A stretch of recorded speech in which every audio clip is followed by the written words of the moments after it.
Y estamos hablando en esta serie y en este día comenzamos con lo que va a ser sanidad en las finanzas. Y cuando hablamos de finanzas, estamos tocando un tema que no solo es un tema en sí mismo, sino que es una forma de vida, es una forma de afrontar y de cómo va a impactar en nosotros. Las finanzas han sido un tema de discusión matrimonial y hasta debate teológico en la iglesia durante mucho tiempo, durante muchos años. Pero, ¿qué dice el Señor? ¿Qué aconseja nuestro Señor sobre finanzas? Hoy vamos a comenzar a desandar un camino que creo que va a traer verdaderamente sanidad a nuestra vida, sanidad en el aspecto de las finanzas para tener libertad en el servicio de lo que el Padre tiene para nosotros. Por eso te animo a que estés expectante, que puedas estar allí clamando para que el Espíritu Santo pueda darnos revelación, entendimiento de este tema que es tan importante. Es uno de los temas más hablados en el Nuevo Testamento. Y solo lo sabremos si vamos a la Escritura, ¿no?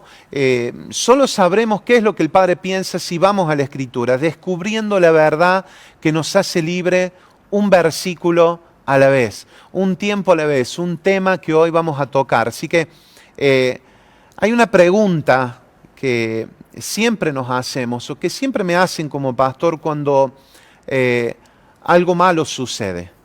Y esta pregunta tiene que ver con el por qué. ¿Por qué pasó esto? ¿Por qué estoy atravesando esta prueba? ¿Por qué estoy en medio de esta tormenta? ¿Por qué estoy en esta tribulación? ¿Por qué me pasó a mí? Los más maduros llegan a preguntarse ¿para qué? ¿No? En estos momentos malos, ¿para qué pasó esto? Siempre expreso que en medio del dolor, en medio de la crisis, en medio de las situaciones, las preguntas no suelen llevarnos a buenos puertos en ese momento en particular. Claro que después podremos hacerlas para sacar conclusiones y comprender qué es lo que pasó. Ahora, lo mejor en esos momentos de dolor, de prueba, de tribulación, es tomarse de la mano de Cristo hasta que la tormenta haya pasado. Es nuestro lugar seguro. Ahora, lo que no hacemos muy a menudo, esta pregunta la hacemos, como te decía al principio, cuando nos va mal, cuando nos sucede algo malo, nos preguntamos por qué y para qué. Pero ¿qué de cuando nos pasan las cosas buenas? ¿Qué de cuando nos está yendo bien? ¿Qué de cuando todo marcha conforme a la expectativa que llevamos adelante? Allí no cabe en esta pregunta, ¿por qué me está yendo bien? ¿Para qué me está yendo bien? Mire lo que dice Romanos capítulo 11 del verso 33 al 36. Romanos capítulo 11, verso 33 al 36. Oh profundidad de la riqueza de la sabiduría y de la ciencia de Dios. Cuán insondables son sus juicios e inescrutables sus caminos. Porque, ¿quién entendió la mente del Señor? ¿O quién fue su consejero? ¿O quién le dio a él primero para que le fuese recompensado? El verso 36 dice, porque de él y para él son todas las cosas, a él sea la gloria por los siglos de los siglos. Amén. Lo primero que quiero expresarte si nos estás viendo por primera vez es que este es un programa y esta es una palabra para gente que ya ha recibido a Cristo como su Señor y Salvador, gente que ha transitado algunos años en el ministerio. Seguramente podrás sacar alguna enseñanza si es la primera vez que nos escuchás, porque toda la palabra de Dios es útil para todos en todo momento, pero que apuntamos a profundizar en el estudio de la palabra para ser edificados, seguir siendo maduros. El objetivo es que lleguemos a la estatura de la plenitud de Cristo. Por eso, si hay algo que no entendés también, comunícate por privado. Queremos satisfacer tus dudas de una u otra forma. Aprovecho para contarte que mañana tenemos un programa exclusivamente para gente nueva, gente que no conoce o que recién está comenzando en el camino del Señor. Mañana domingo a las 20 horas por este mismo canal, en la misma hora. Quisiera preguntarte, conforme a esto, entendiendo el verso número 36, porque de Él y para Él son todas las cosas. Quisiera preguntarte, ¿cuáles son tus expectativas en la vida? ¿Cuál es tu expectativa con las finanzas? ¿Cuáles son las expectativas que nosotros vivimos? ¿Por qué? Porque antes de llegar a la cruz, el mundo nos impulsó con un montón de expectativas. De hecho, el sistema en el cual vivimos, adámico, en el sistema de este mundo, continuamente se nos están colocando necesidades, expectativas a las cuales nosotros tenemos que llegar, necesidades que no son necesidades como tal, pero que crean esta necesidad y luego la exponen como el último vaso de agua en el desierto. Nosotros comprendemos bien el pasaje en donde dice, porque todas las cosas es de Él, por Él y para Él. Lo creemos, lo afirmamos, lo establecemos. Ahora, ¿es una verdad en nuestra vida? ¿Es una experiencia? Sabemos que todas las cosas vienen de Él, que todo viene porque Él lo dio. La pregunta que me queda y que quiero hacerte es, ¿todo vuelve a Él? ¿Todo es para Él? Pareciera que en nuestro conocimiento lo sabemos, pero en el entendimiento de llevar a la práctica pareciera que todo es de Él, por Él, pero termina siendo para nosotros. Todo lo que Él nos da, por causa de lo que Él nos está dando, termina muchas veces en una malversación, en un mal manejo, en no ser un buen administrador de aquello que me da. Por eso te preguntaba, ¿cuáles son tus expectativas de vida? Porque si tus expectativas están por debajo, te vas a entristecer.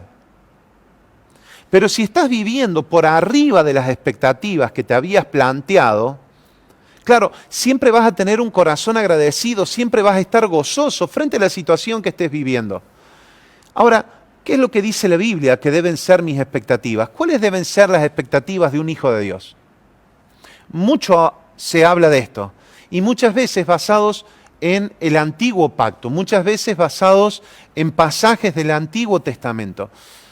Pero ¿qué es lo que comúnmente nosotros leemos y cuáles son las enseñanzas de los apóstoles sobre nosotros? ¿Cuál es la enseñanza de Jesús para nuestras vidas como hijos de Dios? Yo quiero que podamos llegarnos allí a 1 de Timoteo, capítulo 6, 1 de Timoteo, capítulo 6, verso 3.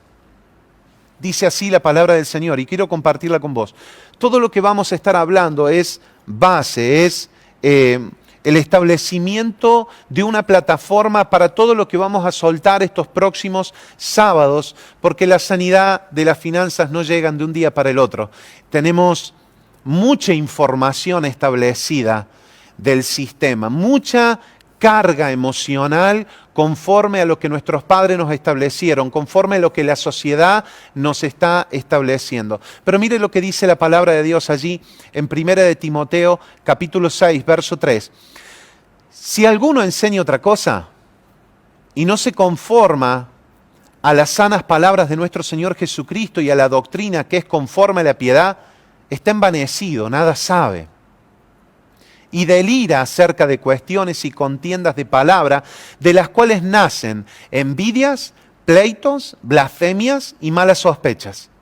Disputas necias de hombres corruptos de entendimiento y privados de la verdad, que toman la piedad como una fuente de ganancia. Es muy fuerte lo que está hablando Pablo a Timoteo y lo que le está advirtiendo. Apártate de los tales. Verso 6, pero gran ganancia es la piedad acompañada del contentamiento, porque nada hemos traído a este mundo y sin duda nada podremos sacar. Verso 7, porque nada hemos traído a este mundo y sin duda nada podremos sacar. Así que teniendo sustento y abrigo, dice la palabra de Dios, teniendo sustento y abrigo, estemos contentos con esto. ¡Qué fuerte!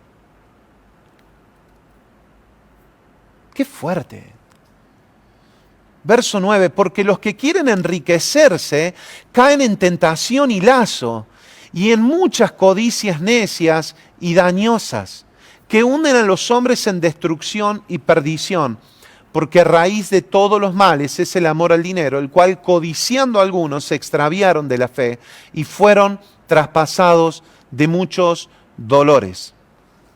Amados, un hijo de Dios ha pasado por la cruz y está muerto a los apetitos de este mundo, aunque la carne los desee. Los deseamos, no es que no deseamos algunas cosas de lo que se ofrecen. Son hermosas, son confortables, son establecidas, pero qué gran peligro corremos al comenzar a correr tras esas cosas que traen confort a nuestra vida. Qué gran peligro es cuando eso se convierte en el objeto deseado. Qué gran peligro de perdernos la vista puesta en lo eterno para comenzar a mirar lo temporal. Qué difícil, amados hermanos, a todos, nos es seguir mirando a Jesús, aún en medio de la tormenta, seguir mirando a Jesús en medio de todo el ofrecimiento que el mundo da. Ahora, para los hijos de Dios solamente nos cabe algo: no preocuparnos en dejar estas cosas, sino ocuparnos en ver el gran valor de nuestro Jesucristo, enamorarnos de Cristo, buscarlo a Él, nuestra mirada puesta en Él. Por eso es que dice que aquel que estuvo dispuesto a vender todas sus cosas para ir a comprar un campo, es porque primero en ese campo halló el valor, lo deseó, vio que era bueno. Muchas veces nos encontramos con que vemos que abunda en nuestra vida la provisión de Dios. Y yo quiero decir esto, no es que la provisión de Dios tenga que faltar. No. La provisión de Dios para hijos fieles siempre va a abundar. Para hijos fieles, porque los hijos fieles son los que se están ocupando en sostener la obra. Los hijos fieles son los que se están ocupando en que el Evangelio se expanda. Los hijos fieles son aquellos que están trabajando y comprenden que todo lo que se ha dado es de Dios, por Dios y para Dios. Y Dios nos permite entrar en ese espacio, en esa vivencia, y nos permite disfrutar de las riquezas que Él porta, porque estamos en Él. Pero, por favor, nuestro fin no son las riquezas. Nuestro fin no es vivir en la riqueza económica, es vivir en la riqueza del amor. Por eso el pasaje que leíamos en 2 de Corintios, capítulo 9, 8, en la Nueva Traducción Viviente, dice: y Dios proveerá con generosidad todo lo que necesiten. Dios proveerá con generosidad, con abundancia, todo lo que necesiten. Dice, entonces siempre tendrán todo lo necesario y habrá bastante. Habrá de sobra. ¿Para qué? Para compartir con otros. Todo lo que tenés es para compartir con otros. Hoy creo que vamos a romper algunos entendimientos que nos habían venido. Y quiero comenzar diciéndote, este es un buen comienzo. Es un buen comienzo. Porque la mentalidad de administrador y mayordomo tiene que predominar en nuestra vida. La mentalidad de administrador y mayordomo tiene que predominar en nuestra vida. Dios nunca nos otorgó el engaño de la propiedad. Otra vez, Dios nunca nos otorgó el engaño de la propiedad. Nunca creas en lo que lees en un título o en una escritura, que vos sos dueño. Usted y yo fuimos creados no como dueños, sino como administradores de las cosas de Dios. Esta es la mentalidad del reino de Dios. 1 de Corintios, capítulo 4, verso 1. Esto es palabra del Señor. Necesito que vayamos continuamente a la palabra, porque lo que estoy haciendo es fundamentar aquello que necesitamos comenzar a caminar para derribar todas las mentiras que se han levantado durante años, décadas, hablando de una mentalidad de reyes, y la mentalidad de reyes es el que se sirve, pero nosotros somos sacerdotes, un reino de sacerdotes, no somos reyes y sacerdotes, somos un reino de sacerdotes. Esto es lo que la palabra expresa, esto es lo que la Biblia habla. Y esta es la mentalidad que nosotros tenemos. El problema de creernos un rey es que al rey se le sirve, al rey se le trae, el rey exige, el rey gasta, el rey se le ocurre y el rey tiene. El sacerdote no se le sirve, el sacerdote es el que sirve. El sacerdote es el que se inclina, el sacerdote es el que sabe vivir congruentemente con el mensaje que está portando. Entonces dice 1 de Corintios capítulo 4, verso 1. Téngannos los hombres por ministros de Cristo y administradores de los misterios de Dios. Mas ahora se requiere de los administradores que cada uno sea hallado fiel. La tarea del administrador es que sea hallado fiel. Fiel es dar en el blanco, fiel es dar en aquel lugar que el Padre nos está pidiendo. Siempre en la administración se probará la fidelidad. Siempre se prueba en la administración el carácter del que administra. Es curioso que Jesús, para enseñar la sagacidad, es curioso ver que Jesús, para enseñar de la negociación en la administración que tenemos que tener, tome el ejemplo del mayordomo infiel, allí en Lucas capítulo 16, del 1 al 13, anótalo y por favor después léelo. Lucas capítulo 16, del 1 al 13. Ahora, nosotros debemos entender algunos fundamentos establecidos en esta verdad. Y es que Dios es el Señor de todo y nosotros los administradores que debemos rendir cuentas. No se te dan las cosas para hacer lo que te place. No se te dan las cosas simplemente para tu placer. Nuestro placer ya no está en las cuestiones del mundo. Nuestro placer está en cumplir la voluntad del Padre. Nuestro placer está en hacer la voluntad del Padre. Nuestro placer es causarle placer al Padre. En la obediencia de lo que el Padre requiere de nosotros. La mentalidad de administrador y de mayordomo se resume en la correcta y fiel administración. Porque nada es mío. Nada es mío. Todo lo que he recibido es de Él. ¿Usted comparte esto conmigo? ¿Es de Él? Esto es lo que dice la palabra. Todo es de Él. La palabra sigue diciendo que todo es por Él. Y la palabra dice que todo es para Él, todo vuelve a Él. Este fue uno de los grandes conflictos que padeció Israel cuando sale de Egipto, de esta tierra de esclavitud. Se le da la salvación, se le provee todo lo necesario para salir de Egipto, se le da de comer del maná, se le abre el mar muerto, se le envía la nube, se le envía la antorcha de fuego, la columna de fuego, todo está allí. Pero ¿para qué se le da? Es la pregunta que debemos hacernos. Porque por causa de no entender el propósito, es que el pueblo termina quedándose, toda una generación termina quedándose de este lado del Jordán y no entra en la tierra prometida. La palabra mía tiene que ser removida de nuestro vocabulario, porque todo le pertenece al Señor. Gracias le doy al Señor por todo lo que me da.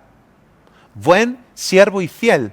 En lo poco fuiste fiel, en lo mucho te pondré. Es el Señor que nos coloca para administrar aquellas tareas. Y conforme a la administración de lo poco es que Él amplía la administración de las pertenencias, pueden ser materiales, pero también vamos a ver que administración tiene que ver con personas, tiene que ver con ministerio. Siempre los administradores serán observados y controlados por el Señor. Al mismo tiempo que los administradores también son acusados por Satanás y muchas veces acusados de hermanos por lo que se está administrando en el no entendimiento. Pero si nuestra administración es fiel, de nada tendremos que temer. Quiero hacerte una pregunta. ¿Qué le dirías a Dios si Él hoy te llama a la oficina del cielo y te dice: dame cuentas del dinero que últimamente gastaste? Dame cuentas de aquello que te di. ¿Qué hiciste con ello? ¿Qué ocurrió con aquellas ganancias prósperas que a cualquier persona normal le llevaría meses ganar, pero por causa del Evangelio, por causa de la vida de Cristo en vos, las ganaste en días? Porque quiero decirte algo, el Evangelio empodera, el Evangelio fructifica, el Evangelio multiplica. El tema es qué estamos haciendo con esto, porque gente que ha experimentado esto, pasa el tiempo, entiende que es de Él, por Él y para mí, y cuando gasta no vuelve a tener, porque no tuvo entendimiento de la palabra, de lo que se le está dando. Dice la palabra allí en Lucas capítulo 16, entonces el mayordomo dijo para sí, ¿qué haré? Porque mi amo me quita la mayordomía. Versículos antes dice la palabra que el amo se enteró que el mayordomo estaba haciendo una malversación de fondos y le iba a quitar la mayordomía. Entonces dice, porque mi amo me va a quitar la mayordomía. Cavar no puedo. Mendigar me da vergüenza. Ya sé lo que haré para cuando se me quite de la mayordomía. Para que me reciban en las casas las personas. Para lo único que sirve el mayordomo es para administrar. Un mayordomo no puede ser colocado en otro asunto porque es un tema de genética. Es para lo que fuimos creados desde el principio, para administrar. El Señor colocó a Adán en el huerto para que administre, para que racione, para que modifique, para que establezca, para ejecutar un gobierno. Cuando Él dice no puedo cavar, es porque cavar es el esfuerzo del propio trabajo. Es simplemente trabajar pensando que lo que estoy haciendo es la ganancia por causa de la maldición, del sudor de mi frente. Mendigar es la dependencia de alguien para vivir. El mayordomo fue formado, establecido para administrar. Porque si no es para esto, ¿para qué sirve? Mire lo que termina diciendo. Yo sé lo que haré para cuando se me quite de la mayordomía y que me reciban en sus casas. Y llamando a cada uno de los deudores de su amo, dijo al primero, ¿cuánto debes a mi amo? Él dijo, 100 barriles de aceite. Y le dijo, toma tu cuenta, siéntate pronto y escribe 50. O sea, le bajó 50 de golpe. Después dijo a otro, ¿y tú cuánto debes? Y él dijo, 100 medidas de trigo. Él dijo, toma tu cuenta y escribe 80. Y escucha esto, y alabó el amo al mayordomo malo por haber hecho sagazmente. Porque los hijos de este siglo son más sagaces en el trato con sus semejantes que los hijos de luz. Wow, esto tiende a confundir un poco. Tiende a confundir un poco, porque el amo que lo estaba por echar por causa de una malversación, ahora dice que lo admira, lo alaba el amo porque fue sagaz. Aquí hay varias explicaciones que no quiero entrar en ese contexto. Una de las cuestiones de los entendimientos es porque el propio amo había ganado con condiciones deshonestas. Siempre el deshonesto no tiene problema que el que le está atendiendo robe algo, porque bueno, de algo tiene que vivir. Parece como que la trampa está normatizada, establecida dentro del clan. Admiro a los inconversos, Jesús está hablando, porque tienen la capacidad de permanecer en lo malo, aún viendo que reciben de su propia recompensa. O sea, el amo está recibiendo lo propio que él hizo. Los cristianos, para vergüenza, ante la primera adversidad que tenemos, pensamos en abandonarlo todo. Por eso Jesús habló de la sagacidad de los hijos de este siglo. Esta palabra de este siglo está hablando que no son hijos de la eternidad. Está hablando, estos están haciendo como pueden entre ellos para tratar de sostenerse. Pero muchas veces los hijos de luz, pudiendo hacer herencia eterna, lo abandonan porque no están teniendo en cuenta. Y la pregunta es esta, ¿qué administramos más allá de las finanzas y de los dones que se nos encomendó? ¿Qué es lo que estás administrando? Gente. Gente es parte de la administración del reino, además de las finanzas. Pero tienen relación con las finanzas. Porque las finanzas descansan en las personas, son llevadas adelante por las personas.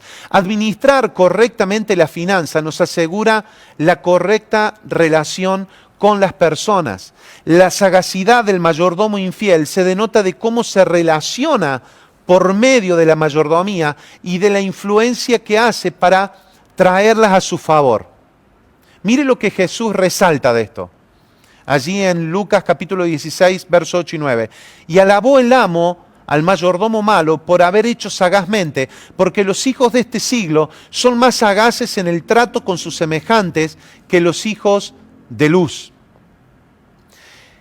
Jesús nos aconseja una correcta administración de la finanza, y yo os digo, dice en Lucas, capítulo 16, 9, ganad amigos por medio de las riquezas injustas, para que cuando éstas falten nos reciban en las moradas eternas. Wow, estos pasajes, si no los entendemos bien, pareciera que se están avalando algunas cuestiones que tienen que ver con un soborno, que tienen que ver con un sobrepago de precio. ¿Qué estaba queriendo decir Jesús a los administradores? Este es un versículo que toca y es tocante a las finanzas. Lo que Jesús dijo fue: inviertan el dinero que poseen, que es injusto porque lo creó el hombre, en el circuito de ganar amigos, ganar almas. Y cuando les falte, clamen a los cielos porque se les van a abrir. ¿Por qué hay personas que se les cierran los cielos cuando más finanzas necesitan? ¿Por qué hay personas que se les cierran los cielos? ¿Por qué hay personas que dicen no tengo provisión del cielo? Porque las finanzas no son una bendición. Finanza es parte de la provisión de lo que Dios nos da para poder habitar y para poder llevar adelante. A estas personas les falta porque nunca han invertido en ganar amigos, nunca han invertido en almas. Nunca invierto de lo injusto en lo justo. Jesús dijo en Lucas 12:33, venda lo que posee y dad limosna. Haceos bolsas que no envejecen, tesoros en los cielos que nunca faltan, donde el ladrón no llega, ni la polilla se corrompen. Las consecuencias de la fidelidad, de nuestros tesoros terrenales, de nuestros tesoros corruptibles, de los tesoros que la gente... ¿Hay algún dinero? El dinero es amoral, el dinero ha pecado. No tiene que ver con una condición del dinero, tiene que ver con el corazón de aquel que administra el dinero. Dios determina en su palabra esto, Lucas 16:10. El que es fiel en lo muy poco, también en lo más es fiel. Y el que en lo muy poco es injusto, también en lo más es injusto. Amado, nunca vas a poder probar tu fidelidad en lo mucho, porque fidelidad se prueba progresivamente. Señor, cuando me des el auto, Señor, cuando vos me des la casa, Señor, cuando vos me establezcas. ¿Cuántas veces escuchamos estas cosas? No estamos negociando con el Señor. La pregunta es, ¿qué de lo que tenés hoy le estás dando al Padre? ¿Qué de lo que tenés hoy estás invirtiendo en el reino? No existen dádivas extremas en la abundancia si primero no hubo un entrenamiento en lo poco. Es una ley. Nunca vas a ver fidelidad pidiendo abundancia si no producís generosidad desde lo poco.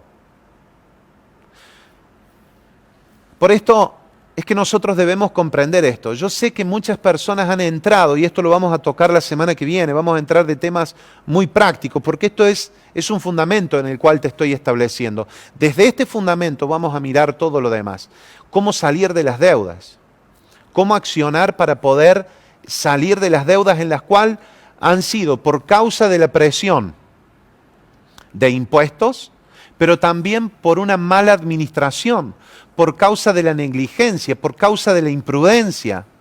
Hay principios que son fundamentos, nunca deben faltar y necesitamos recordarlo de tiempo en tiempo, continuamente. Y esto es lo que dice Pedro. Por esto, dice Pedro, yo no dejaré de recordaros siempre estas mismas cosas, aunque ustedes las sepan y estén confirmados en la verdad presente. Segunda de Pedro 1:12.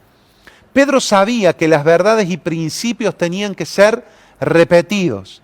Creo que uno de los peligros que corremos hoy es volvernos consumidores de una buena palabra, de la revelación, y perdamos la esencia de los fundamentos de la palabra que ya se nos ha establecido. Perder la esencia de los fundamentos de la fe que tienen que ser instalados allí para que cobren vida. Aunque lo sepan y estén confirmados, no está mal que les recuerde estas verdades. Enseñar de finanzas es incómodo, porque son temas que son muy personales. Sería casi igual que enseñar sexualidad. De hecho, son los dos grandes problemas que sufren nuestras congregaciones hoy. La sexualidad y el dinero, y son los temas de los que menos hablamos porque son los que más pudor tenemos, porque ¿qué va a pensar el que está oyendo? Que estoy queriéndome meter en su vida, que estoy reclamando un diezmo. No estamos hablando de un diezmo, no estamos hablando de que queremos que... Nunca hemos pedido nada por medio de este medio, pero sí queremos ver vidas transformadas por causa de gente que administra lo que el Padre le dio en el entendimiento de que todo viene de Él, es por Él, pero vuelve a Él. Por eso es necesario muchas veces repetir estas verdades que son fundamentales y que las finanzas del reino nos enseñan. Comencemos por lo básico entonces, y aquí comenzaría el mensaje. ¿Cuándo Dios se involucra en tus finanzas? ¿Cuándo Dios se involucra en tus finanzas? En tiempos de situaciones de impuestos, Dios enseña siempre lo correcto. Dios enseña siempre lo correcto. Por eso, Dios nunca nos dejará sin estrategia, aún en estos tiempos de dificultad, aún en los tiempos de escasez. La Escritura tiene principios que nos enseñan qué debemos hacer y cómo hacerlo correctamente, cómo vivirlo correctamente. Aunque el sistema te presione, Dios siempre te va a dar la salida. Y esto es un fundamento que tenés que escribirlo y colocarlo. Es un fundamento en el cual te tenés que parar. Es una verdad la cual tenés que proclamar para tu vida. Aunque el sistema me presione, Dios siempre nos dará una salida. Mire lo que dice Mateo 17:24. Mateo 17:24. Cuando llegaron a Capernaum, vinieron a Pedro los que cobraban las 2 dracmas y le dijeron, ¿vuestro maestro no paga las 2 dracmas? Él dijo, sí. Y al entrar él en la casa, Jesús le habló primero diciendo, ¿qué te parece, Simón? Los reyes de la tierra, ¿de quiénes cobran los tributos o los impuestos? ¿De sus hijos o de los extraños? Pedro le respondió, de los extraños. Jesús le dijo, luego los hijos están exentos. Sin embargo, para no ofenderles, ve al mar y echa el anzuelo, y el primer pez que saques, tómalo, y al abrirle la boca hallarás un estatero, tómalo y dáselo por mí y por ti. Pedro quiere, en estos lugares siempre, él contesta antes de lo que tiene que contestar, ¿no? Él contesta que sí, que su maestro va a pagar. Lo que Jesús quiere hacer con Pedro es de enseñarle que él es rey de la tierra y que no debe pagarle nada a nadie. Sin embargo, para no causar un problema, le da una manera loca de salir de ese lugar. Pon el anzuelo, tiralo al mar, algo que Pedro entendía cómo hacerlo, porque era pescador, y el primer pez que saque, vas a tener allí el dinero para que le puedas pagar. La historia es conocida, pero el principio es fundamental. Dios paga las deudas. El principio es fundamental. Dios paga las deudas. Pedro dio por sentado que su Dios pagaba las deudas. Y este es un pensamiento de una iglesia que entra en el entendimiento de la sanidad de sus finanzas. Amado, quiero pedirte que en tu casa, en tu hogar, comiences a comprender que Dios paga las deudas. Dios no te formó para que tengas deudas. Dios no te estableció para que tengas deudas. Nosotros debemos comprender que el lugar en donde estamos es el lugar donde estamos, es nuestro hogar. Es el lugar donde nosotros estamos cubriendo todas las necesidades para que tengamos lo suficiente, no solamente para que nos alcance, sino para ofrendar, para dar, para ser generosos. Por eso cuando llegaron a Capernaum, vinieron a Pedro los que cobraban las 2 dracmas y le dijeron, ¿vuestro maestro no paga las 2 dracmas? Él dijo sí. No dudó, él dijo sí. Ese es el pensamiento de una iglesia que crea ambientes de sanidad en sus finanzas. No hay un límite para que Dios pueda acceder al pago de tus deudas. Nuestro Dios paga deudas, aunque no sean de Él. ¿O no te lo demostró con su Hijo al pagar las deudas de tu pecado? Si Dios no escatimó a su propio Hijo, ¿cuánto más? ¿Cuánto más con todas las demás cosas? Escuche, no estoy hablando de una actitud, que Dios avale una actitud desorganizada o descontrolada de una persona que se mete en deudas sistemáticamente, sino de deudas que son provocadas por causa de la persecución. De los que cobraban, vinieron a Pedro y le impusieron una deuda del que él no tenía la culpa, pero Dios proveyó. Y quiero decirte en esta noche que Dios va a proveer para todos los impuestos que se te han establecido. Dios va a proveer, hay una palabra de provisión, no de bendición, hay una palabra de provisión. Dios nos provee a sus hijos, a su pueblo, Dios provee. La bendición es tener a Cristo, la bendición es Cristo en nosotros. No podemos mal comprender la bendición de la provisión. Los que cobraban vinieron a Pedro y le impusieron una deuda que él no tenía la culpa. Y Dios proveyó. Porque cuando la deuda sea injusta por causa del sistema, el reino de Dios va a proveer a esa deuda. Quiero establecer en esta primera instancia, en este primer día de enseñanza, que Dios va a proveerte.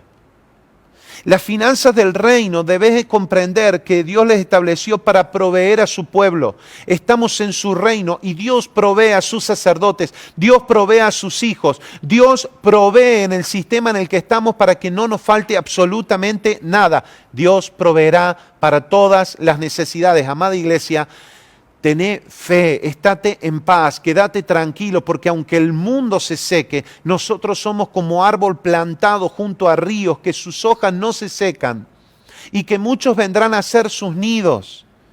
Proveerá para las deudas. También quiero decírtelo en esta noche, que la misericordia y la gracia de Dios va a llegar para gente que ha entrado en deuda por causa de la irresponsabilidad, y no por la imposición del sistema. Cuando te metiste desbocadamente a comprar algo que sabías que no podías llegar.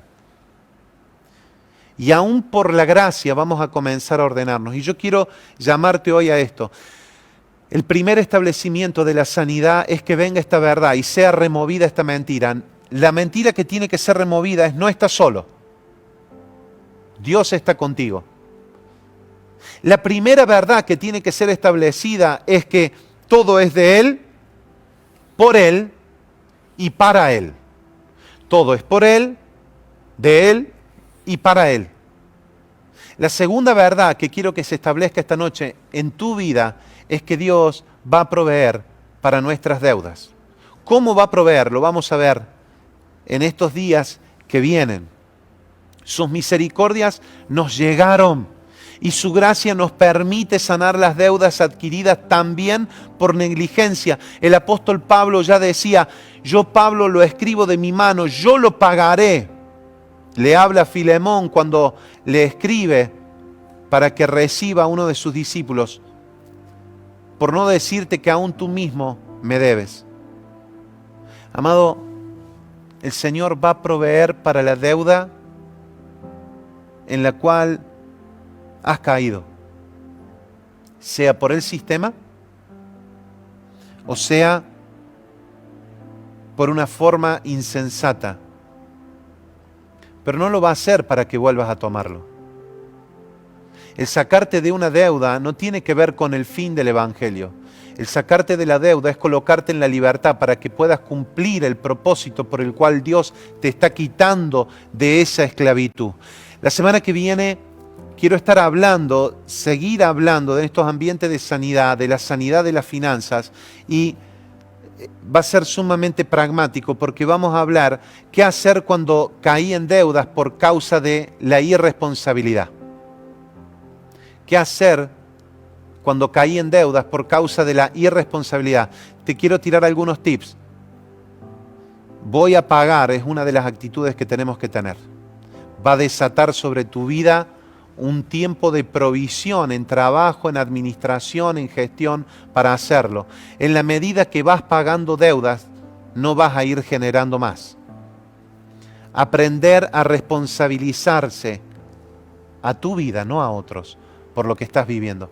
Estos son los primeros 3. Vamos a avanzar y vas a recibir en este tiempo algunos tips que te van a ayudar a quitarte de este lugar. Lo primero es que todo es para Él.